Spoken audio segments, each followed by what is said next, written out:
If you want to live like the 1%, you have to manage money like the 1%. Not someday, not when things magically improve, but today. Most people don't actually have a money problem. They have a mindset problem. They don't track what they spend. They don't plan ahead. They don't ask uncomfortable questions. And because of that, they stay stressed, reactive, and constantly behind, even when their income increases. The difference with the 1% isn't talent or luck, it's respect. They respect money. They know where every dollar goes. They make small, smart decisions consistently, not only when life forces them to. This isn't about becoming rich overnight. It's about learning how to think, act, and move like people who stay calm, prepared, and in control of their lives. The first thing you have to understand is that if you don't take control of your money, it will eventually take control of you. And when that happens, it won't care about your stress, your dreams, or your intentions. It will quietly limit everything you're trying to build. That's why real change doesn't start with earning more. It starts with fixing what's already broken, sitting down and looking at the full picture, every account, every bill, every habit, not to judge yourself, but to finally be honest. Most people live with constant financial anxiety because they never slow down long enough to face the numbers. They guess, they assume, they hope it's not that bad, but hope is not a plan. The 1% don't hope. They know. Awareness gives them control, and control changes everything. When you don't respect money, it doesn't stay with you. People earn and lose, year after year, not because the system is unfair, but because they never build respectful habits. Respect isn't emotional, it's practical. It's checking your accounts instead of avoiding them.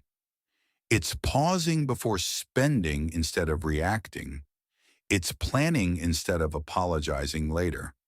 When you get paid, don't rush to spend. Stop and ask yourself what the smartest move is. Not the easiest, not the most exciting, the smartest. The way you talk about money matters too. When you keep saying you're bad with money or that you'll never get ahead, you turn that into your identity. The 1% don't speak like victims. They speak with intention. They believe improvement is possible, and their actions follow that belief. The 1% don't just live below their means, they reinvest the gap. While most people upgrade their lifestyle with every raise, the 1% upgrade their leverage. They buy time, they buy assets, they buy control, not quickly, not loudly, but slowly, quietly, and consistently. They understand that money spent on image disappears, but money invested in systems multiplies. They don't chase comfort, they build freedom. They know that working harder has limits, but working smarter creates scale. That's why they focus on becoming more useful, not more exhausted. They stack skills instead of chasing titles. Writing plus sales, tech plus creativity, finance plus communication. These combinations open doors most people never see because they're too busy trading time for money. Automation plays a big role here. The 1% automate anything that drains their attention. Bills, savings, repetitive decisions. Not because they're lazy, but because they value mental clarity. Busy doesn't mean productive. Busy often means distracted.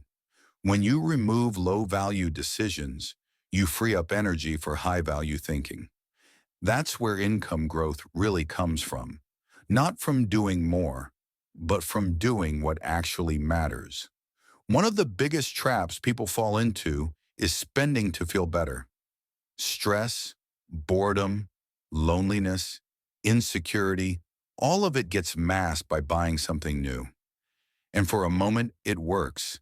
Then the feeling fades and the habit grows stronger. The 1% feel emotions too, but they don't use money to escape them. They pause. That pause is power. They ask what they're actually feeling instead of reacting. Most emotional spending disappears once it's exposed. That's why slowing down works. Adding friction works. Waiting works. Discipline isn't punishment.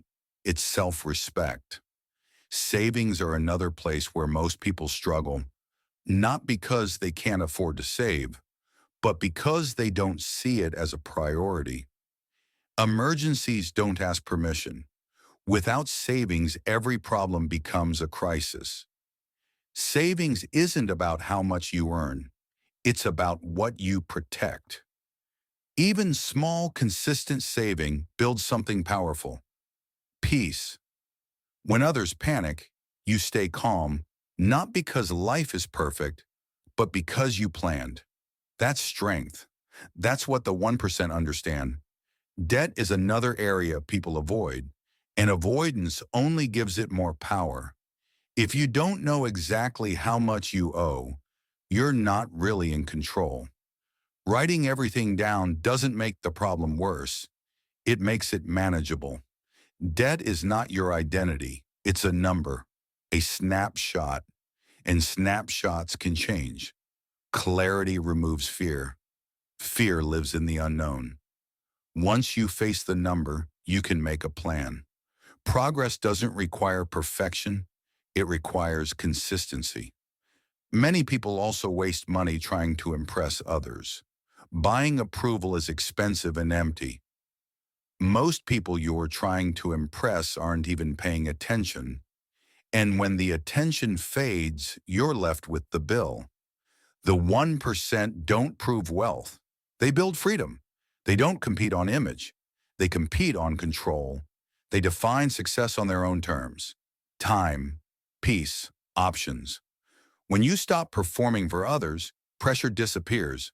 Money is just a tool. Used one way, it traps you. Used another, it frees you. Chasing excitement leads to exhaustion.